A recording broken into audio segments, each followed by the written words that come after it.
Hey everyone, आज मैं explain करने वाली हूँ द बॉय नेक्स्ट वर्ल्ड के एपिसोड 3 को। एपिसोड की शुरुआत वहीं से होती है जहाँ पिछला एपिसोड एंड हुआ था। सर फू को बाइक से टकराने से बचा लेता है। फू तो थोड़ी देर के लिए सर को बस देखता ही रह जाता है, लेकिन सर फू को पूरी तरह से चेक करके उससे पूछता है, क्या तुम ठीक हो? फू स्माइल करके सर से कहता है, मुझसे ज्यादा तो तुम डरे हुए लग रहे हो, मैं तो बिल्कुल ठीक हूँ। अगले सीन में वो दोनों साथ में बैठे हुए थे, जहाँ सर अभी भी फू से पूछता है, क्या तुम ठीक हो, क्योंकि वो फू के लिए बहुत परेशान था। फू कहता है, अगर तुम्हारे फैंस ने ये बात सुन ली तो वो मुझे जान से मार देंगे। सर बड़े ही प्यार से फू से बोलता है कि मैं बस तुम्हारी केयर करता हूँ। फू तो ये सुनकर शर्मा जाता है और कहता है, मैं बिल्कुल ठीक हूँ। वैसे मुझे इस तरह के शब्द सुनने की आदत नहीं है। जब से मेरे डैड की डेथ हुई, मेरी मॉम ऑस्ट्रेलिया मूव हो गई। इसका मतलब ये नहीं है कि वो मेरी केयर नहीं करती, बल्कि ये है कि मेरी मॉम मेरे डैड से बहुत प्यार करती थी, इसलिए वो यहाँ नहीं रह पाई और अब हम बस एक दूसरे को कॉल करते हैं। इस तरह से बात करते हुए अचानक से फू एक्साइटेड होकर सर से बोलता है कि मैं तुमसे मिलने आ रहा था और मैं तुम्हें बताना चाहता हूँ कि मैं तुम्हें तुम्हारे वर्ल्ड भेजने का रास्ता ढूंढ लूंगा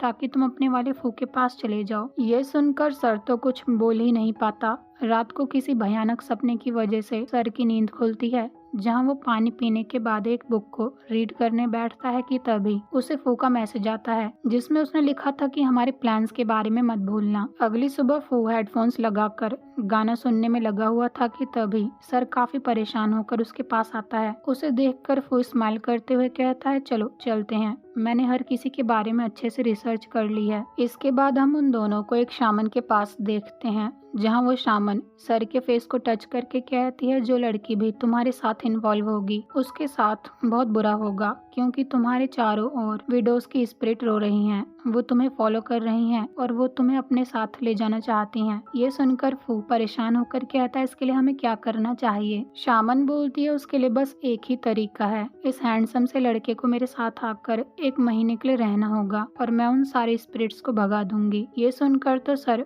फू को वहाँ से लेकर खिसक लेता है। इसके बाद वो दूसरे शामन के पास जाते हैं, जहाँ वो शामन सर पर गुस्सा करने लगता है कि तुमने अपनी कंट्री को धोखा दिया है और तुम धोखेबाज हो। वो तो सर पर चिल्लाने लगता है। तीसरा शामन तो रिचुअल के नाम पर सर के हेड पर किसी चीज से बहुत मारता है, जिसकी वजह से बेचारे सर के हेड पर चोट लग जाती है। इतना सब कुछ होने के बाद फाइनली वो दोनों एक शांत सी जगह पर आकर बैठते हैं। फू सर से सॉरी बोलकर उससे बताता है कि मैंने सच में सारे प्लेसेस चेक किए थे। ये सुनकर सर बोलता है, तुम्हारे बोलने का मतलब है कि मैं वुमन डिस्ट्रॉयर और ट्रेटर हूँ और इस हद तक कि मुझे प्यूरिफाई होने की जरूरत है। फू कहता है, लेकिन लोगों ने इंटरनेट पर यही बोला था कि वो सारे प्लेसेस विश्वास करने लायक हैं। ये सब सुनने के बाद सर वहाँ से उठकर चला जाता है, तो फू अपने आप को कोसने लगता है कि मुझे ऑनलाइन लोगों पर भरोसा नहीं करना चाहिए था और पिछले महीने मैंने उस ओल्ड विच से एक माला भी ऑर्डर करी थी। अगर मॉम को ये बात पता चली कि मैंने अपना सारा अलाउंस उस माला पर स्पेंड कर दिया तो वो मुझे बहुत मारेंगी। वो अपने आप से बात कर ही रहा था कि तभी सर वहाँ उसके लिए पानी की बोतल लेकर आता है।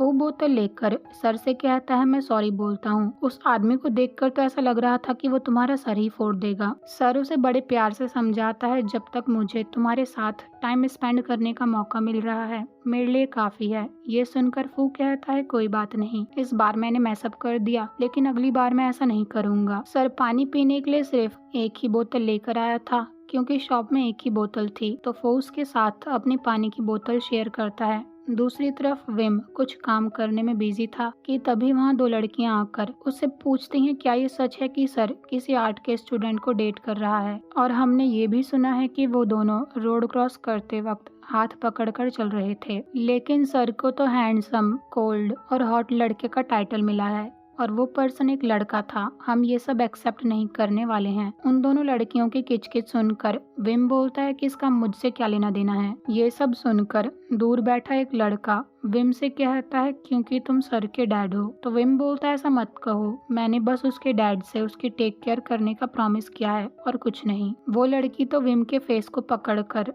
उससे कहने लगती है कि वैसे तो सर ने कहा था कि वो किसी को भी हिट नहीं करेगा। विम तो उन दोनों से वैसे ही परेशान था। वो उन दोनों से कहता है कि अगर तुम सर के बारे में जानने के लिए इतना ही उत्साहित हो तो खुद जाकर पता कर लो। लेकिन वो लड़की कहती है, मैं ऐसा नहीं कर सकती हूँ, क्योंकि मुझे सर की तरफ देखकर ही डर लगता है। तो विम कहता है कि जब तुम उसे देख ही नहीं पाती हो तो उसकी वाइफ बनने के ड्रीम को भूल जाओ। ये सब बोलकर वो वहाँ से खिसक लेता है, लेकिन बाहर आकर वो सर को कोसने लगता है कि उसने तो बोला था कि वो किसी को डेट नहीं करेगा। और अब ये कहानी 2 साल पीछे जाती है, जहाँ रोम सर से पूछ रहा था कि तुम अभी तक सिंगल क्यों हो। तो सर बड़े ही टशन में कहता है क्योंकि मुझे किसी भी तरह का रिलेशनशिप पसंद नहीं है, और वैसे भी तुम मेरी फैमिली को जानते ही हो, मैं ह्यूमन नहीं बल्कि एक रोबोट हूँ जिसके अंदर कमांड भर दी गई है। प्रेजेंट में विम बाहर आकर जिन से बात करके पूछता है क्या तुम फू के दोस्त हो। वैसे मैं फू के ओल्ड स्कूल का सीनियर हूँ, मुझे फू से बात करनी है लेकिन मेरे पास उसका कॉन्टेक्ट नंबर नहीं है, क्या तुम मुझे उसका नंबर दे सकते हो। लेकिन जिन तो अपने फोन से स्काई के पिक्स क्लिक करने में बिजी था। वो विम से कहता है कि आज क्लाउडी डे है। जिन की बात सुनकर तो विम भी अब उससे बोलने लगता है हाँ आज बारिश होने के चांसेस हैं। लेकिन जिन बोलता है लेकिन बारिश कल होगी। ये सुनने के बाद विम एक्साइटेड होकर जिन से पूछता है क्या तुम वेदर प्रेडिक्ट कर सकते हो, वैसे तुम ऐसा कैसे करते हो। लेकिन जिन कहता है आज स्काई बहुत ब्यूटीफुल है। वो दोनों इस बारे में बात करने लगते हैं, जहाँ विम कहता है देखो स्काई में लॉयन बन रहा है, लेकिन फिर वो होश में आकर कहता है ठीक है अगर तुम्हारे पास फू का नंबर नहीं है तो मैं किसी और से मांग लूंगा। तभी जिन कहता है लेकिन स्काई में टाइगर बन रहा है। वो इस बात को लेकर फाइट करने लगते हैं, तो जिन विम के ऊपर हंसते हुए वहाँ से जाने लगता है। लेकिन विम उससे कहता है कि अभी हमारी बात पूरी नहीं हुई है। तो जिन विम को फू की तरफ इशारा करके कहता है मैं चलता हूँ लॉयन, और वैसे तुम दूसरों की चिंता मत किया करो। ये सुनकर तो विम जिन से कहता है कि मेरा नाम विम है। तब तक फू भी वहाँ आ गया था। वो विम से कहता है वैसे आपको जिन से क्या काम था। तो विम बोलता है कि सच में हमारे आसपास कितने वियर्ड लोग हैं। और ये सीन यहीं पर कट हो जाता है। रात को सर ट्रेडिंग करने में बिजी था कि तभी उसे फू का मैसेज आता है जो उसे बताता है कि आज विम मुझसे मिलने आया था। सर रिप्लाई करता है तुम मुझसे बात मत किया करो। ये रीड करने के बाद फू बोलता है लेकिन विम तुम्हारे लिए वरीड है और तुम ऐसा कैसे बोल सकते हो, वो तुम्हारा दोस्त है। सर ये रीड करने के बाद कुछ सोचने लगता है। जब फू को कोई रिप्लाई नहीं मिलता तो वो सर को क्राई वाली इमोजीज सेंड करने लगता है। इमोजीज देखकर सर उसे रिप्लाई करता है मैं ऐसा इसलिए बोल रहा हूँ क्योंकि मैं जेलस फील कर रहा हूँ। इस मैसेज को रीड करने के बाद तो फू शाय फील करने लगता है और अपने आप से कहता है कि अभी तो हमारे बीच कुछ भी नहीं चल रहा है, तो वो ऐसा क्यों बोल रहा है। इसके बाद वो विम की कही बात को याद करता है और ये कहानी पास्ट में जाती है, जहाँ विम फू से कहता है क्या कहीं सर ने तुम्हें धमकाया या डराया तो नहीं। मैंने सुना कि उसने तुम्हारा हाथ पकड़ा था। अगर उसने तुम्हारे साथ कुछ भी बुरा किया है तो मैं उसके लिए तुमसे माफी मांगता हूँ। पता नहीं हॉस्पिटल में एडमिट होने के बाद से उसे क्या हो गया है। मैंने उसे डॉक्टर को भी विजिट करने के लिए बोला था, लेकिन उसने मेरी बात नहीं सुनी और ना ही वो अपने छोटे भाई और डैड की बात को सुनता है। विम तो बिना रुके बस बोले ही जा रहा था, तो फू सबसे पहले उसे रोककर कहता है सर ने मेरे साथ कुछ नहीं किया और ना ही उसने मुझे डराया है। ये सुनने के बाद तो विम थोड़ा शांत होता है। वो फू से पूछता है वैसे कहीं सर ने तुमसे कुछ अजीब और क्रेजी बात तो नहीं करी। फू बोलता है अच्छा कहीं तुम पैरेलल वर्ल्ड की बात तो नहीं कर रहे हो। वैसे मुझे ये बात अजीब नहीं लगी। विम शॉक होकर फू से बोलता है कहीं ये मत बोलना कि तुम दोनों सच में सीक्रेटली डेट कर रहे थे। फू कहता है अरे नहीं नहीं, मैं सर को डेट नहीं कर रहा हूँ। विम को तो उस पर शक होने लगता है, तो फू कहता है कहीं तुम जेलस फील तो नहीं कर रहे हो क्योंकि तुम सर के लिए कंसर्न्ड हो। ये सुनकर विम बोलता है मैं बचपन से सर के साथ ही बड़ा हुआ हूँ और वो कोई हैंडसम आइस प्रिंस नहीं है। बचपन में तो वो और बच्चों को डराता था और मैं फंस जाता था, और जैसे जैसे वो बड़ा हुआ उसने टीचर्स को इग्नोर करना, लड़कियों के दिल तोड़ना शुरू कर दिया। मुझे अभी तक उससे इसलिए छुटकारा नहीं मिल पाया क्योंकि सर और मैं सेम ही फैकल्टी में स्टडी करते हैं। पता नहीं हर कोई यही क्यों सोचता है कि सिर्फ मैं ही उससे बात कर सकता हूँ। अगर मैंने उसके डैड से प्रॉमिस नहीं किया होता तो मैं उसे कब का डिच कर देता। अपनी फ्रस्ट्रेशन निकालने के बाद विम फू से सॉरी बोलता है, तो फू से कहता है कि वैसे सर इतना बुरा इंसान भी नहीं है। ये सुनकर विम कहता है क्या तुम उसके साथ कूल हो, ये तो बहुत अच्छी बात है। वैसे हमने हाई स्कूल से एक दूसरे से बात नहीं करी है, लेकिन अब मैं सर को तुम्हारे हवाले करता हूँ और अगर तुम दोनों ने एक दूसरे को डेट करना शुरू कर दिया तो ये और अच्छी बात होगी, और कल मुझसे स्टूडेंट यूनियन में मिलने आ जाना। ये बोलकर विम वहाँ से चला जाता है। प्रेजेंट में फू सर को मैसेज करता है कि तुम मुझसे बालकनी में आकर मिलो। ये रीड करके सर बालकनी की तरफ देखता है तो वहाँ पर पेपर कप फोन का कप लटका हुआ था। वो अपनी बालकनी से पेपर कप के थ्रू सर से बोलता है कि मुझे नहीं पता है कि तुम मुझे सुन पा रहे हो या नहीं। सर कहता है क्या तुम लाइन पर मुझसे बात करना चाहते हो, लेकिन फू कहता है ये बहुत बोरिंग होगा, मैं इसी तरह से तुम्हारी आवाज सुनना चाहता हूँ। वैसे विम मुझसे कल स्टूडेंट यूनियन में मिलना चाहता है। ये सुनकर सर बोलता है कि अगर तुम नहीं जाना चाहते हो तो मुझे बता दो, मैं विम को ये बात बता दूंगा। फू बोलता है इसी वजह से सब बोलते हैं कि तुम डरावने हो, लेकिन मेरे लिए तुम बहुत काइंड पर्सन हो। ये सुनकर सर कहता है क्योंकि तुम फू हो इसलिए मैं तुम्हें डराकर अपने आप से दूर नहीं जाने देना चाहता हूँ, और जब भी मैं तुम्हारे साथ होता हूँ तुम मेरे फेस पर स्माइल ले आते हो। फू बहुत शाय फील करते हुए कहता है अच्छा तो तुम ये सब बोलकर मुझे मनाने की कोशिश कर रहे हो। वो दोनों इसी तरह से बहुत सारी बातें करते हैं जहाँ सर फू को बड़े प्यार से गुड नाइट बोलता है तो बेचारे फू का दिल जोर जोर से धड़कने लगता है। अगले सीन में फू स्टूडेंट यूनियन में बैठा हुआ था तो वो दोनों लड़कियां उसके पास खड़े होकर एक दूसरे से बात करने लगती है। क्या ये वही आर्ट स्टूडेंट है? वैसे ये क्यूट तो है। वो दोनों लड़कियां फू से बोलने लगती हैं कि तुम्हें पता भी है सर ने आज तक कितने दिल तोड़े हैं, लेकिन तुमने उसे अपना बॉयफ्रेंड कैसे बना लिया? उन दोनों के सवालों से परेशान होकर फू सर की तरफ देखता है तो विम उनके पास आकर कहता है तुम तो फू से ऐसे सवाल पूछ रही हो जैसे वो कोई क्रिमिनल है। सर के डर से तो वो लड़कियां वहाँ से खिसक लेती हैं। विम फू के क्लोज आकर उससे कहता है सर हमारी तरफ इस तरह से देख रहा है कि वो अभी किसी को जान से मार देगा। विम को फू के इतना क्लोज देखकर तो सर फू के पास आकर बैठ जाता है तो विम फू को काम बताने लगता है कि तुम्हें यहाँ क्या क्या करना है। सर भी फू की काम में मदद करने लगता है। वो लड़कियाँ फू को जो स्नैक्स देकर गई थी वो उन स्नैक्स को सर को भी खिलाने लगता है तो विम उसे रोकता उससे पहले ही सर फू के हाथ से उन स्नैक्स को खा लेता है। सर की इस साइड को देखकर तो विम उससे कहता है कि चलो बाहर,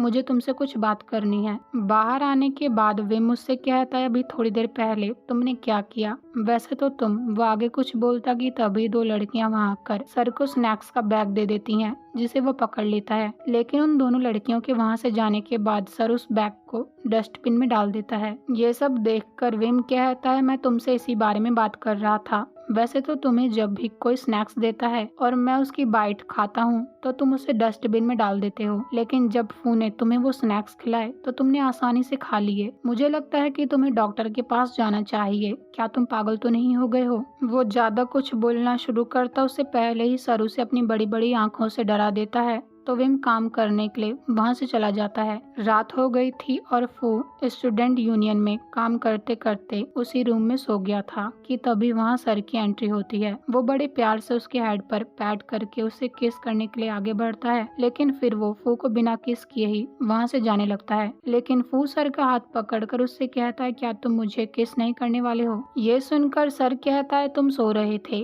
और मैं बिना परमिशन के तुम्हारे साथ कुछ नहीं करना चाहता हूँ। फू बोलता है लेकिन अब मैं जाग गया हूँ तो सर आगे बढ़कर फू के लिप्स पर किस करता है। अगले सीन में फू किस के बारे में ही सोच रहा था। सर उससे पूछता है क्या बात है तो फू कहता है मैंने उस लड़के को किस किया है जिसका पहले से ही बॉयफ्रेंड है। सर बोलता है और वो तुम ही हो। फू कहता है लेकिन मैं वो फू नहीं हूँ। मैं मानता हूँ कि हमारा नाम और पर्सनालिटी सेम है, लेकिन फिर भी वैसे क्या मैं गलत हूँ? ये सब सुनने के बाद सर उससे कहता है कि अगर तुम्हें किसी को ब्लेम करना है तो मुझे ब्लेम करो। वो पास्ट के सीन को याद करता है जहाँ वो अपनी दुनिया वाले फू के साथ बहुत लवी डवी हो रहा था। यहाँ पर हम सर को देखते हैं वो डोर के बाहर से खड़े होकर ये सब कुछ देख रहा है, जहाँ जब वो डोर से रूम के अंदर जाने की कोशिश करता है तो दूसरे प्लेस पर आ जाता है जहाँ वो और फू एक दूसरे से बात कर रहे थे। जब जब वो पास जाने की कोशिश करता है वो कहीं और आ जाता है। इसके बाद हम उसे एक प्लेस पर देखते हैं जहाँ उसे बाहर से बहुत सारी आवाज सुनाई देती है। उसे फू के साथ बिताए सारे मोमेंट्स याद आने लगते हैं और उस प्लेस की लाइट भी फ्लिकर करने लगती है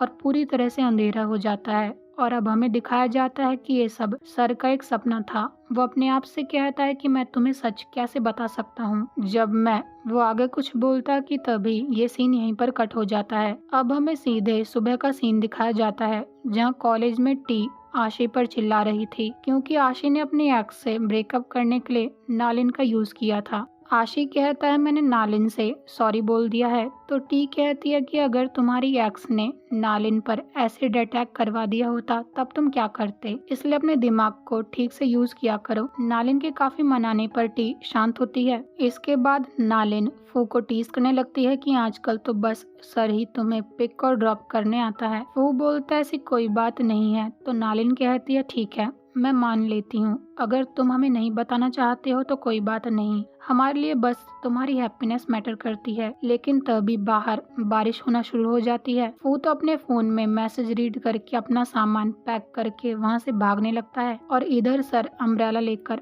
बारिश में काफी सैड होकर भीग रहा था कि तभी वहाँ फू की एंट्री होती है। वो सर के हाथ से अम्ब्रेला लेकर उससे पूछता है तुम बारिश में क्यों खड़े हो जब तुम्हारे पास अम्ब्रेला है, अब देखो तुम पूरी तरह से भीग गए हो। वो सर से कहता है मैं तुम्हें कुछ बताना चाहता हूँ, मैं जानता हूँ कि तुम फू के बिना नहीं रह सकते हो, इसलिए जब तक मैं तुम्हें तुम्हारी दुनिया में वापस नहीं भेज देता हूँ तब तक मैं फू का सब्स्टिट्यूट बनने के लिए रेडी हूँ। मैं तुम्हें बहुत समय से तो नहीं जानता लेकिन मैं तुम्हें दुखी भी नहीं देख सकता हूँ और मैं श्योर हूँ कि दूसरी दुनिया वाला फू भी इस बात से सैड नहीं होगा क्योंकि वो भी तुम्हारी खुशी चाहता है। इसलिए अब तुम स्माइल कर दो क्योंकि जब तुम स्माइल करते हो तो बहुत हैंडसम लगते हो। ये सब सुनकर सर खुश होकर फू को हक करके थैंक यू बोलता है। फू कहता है तुम मुझे थैंक्स क्यों बोल रहे हो, तो सर कहता है क्योंकि तुम मेरी हमेशा मदद करते हो। सर अपने मन में कहता है चाहे ये कोई सा भी फू हो मैं इसे जाने नहीं दे सकता हूँ। वो दोनों बहुत क्लोज थे, तो फू अपने मन में कहता है मैंने सर को वापस भेजने का फैसला ले लिया है और मैं फू का सब्स्टिट्यूट बनने के लिए भी रेडी हूँ। लेकिन फिर भी सर की बॉडी इतनी वार्म क्यों है और मैं ये क्यों नहीं चाहता हूँ कि ये बारिश रुक जाए। दूसरी तरफ हमें एक लेडी को दिखाया जाता है जो अपने सामने खड़े आदमी से कहती है मेरा पपी कैसा है, तो वो आदमी उस लेडी को कुछ फोटोज दे देता है। वो कहता है सर हॉस्पिटल से भागने के बाद बहुत अजीब बिहेव कर रहा है, इसलिए मैंने उसके पीछे किसी पर्सन को लगाया और हमें पता चला कि वो इस लड़के के साथ बहुत समय स्पेंड कर रहा है। वैसे हम इस लड़के की इंफॉर्मेशन निकाल रहे हैं। वो लेडी बहुत ही अजीब तरह से कहती है कि जब कोई मेरी चीज में इंटरफेयर करता है तो मुझे अच्छा नहीं लगता। ये बोलकर वो उन फोटोज को वहीं पर फेंक कर चली जाती है जो फू और सर की थी। एपिसोड के लास्ट में हमें एपिसोड 1 का सीन दिखाया जाता है जहाँ दो लोग फू की कार को चुराने की कोशिश कर रहे थे, लेकिन तभी वहाँ सर आकर उनसे फाइट करने लगता है और पूछता है कि तुम फू की कार के साथ क्या कर रहे थे। उन दोनों आदमियों से फाइट करने के चक्कर में उसे चोट लग जाती है, उसका खून बहने लगता है। वो चोर तो वहाँ से भाग जाते हैं, लेकिन सर कहता है कि मेरे लिए सिर्फ फू की सेफ्टी जरूरी है। वो जैसे तैसे करके वहाँ से उठकर बस स्टैंड पर जाता है जहाँ फू जिनको बाय बोलकर वहाँ से जा रहा था। सर भी उसे बारिश में जाते हुए नोटिस करता है। फू अपनी कार पे आए स्क्रैच को नोटिस करने के बाद भी उसे इग्नोर करके कार में बैठकर अपने घर चला जाता है और ये एपिसोड यहीं पर एंड हो जाता है। मिलते हैं अगले एपिसोड में। Thank you so much for watching.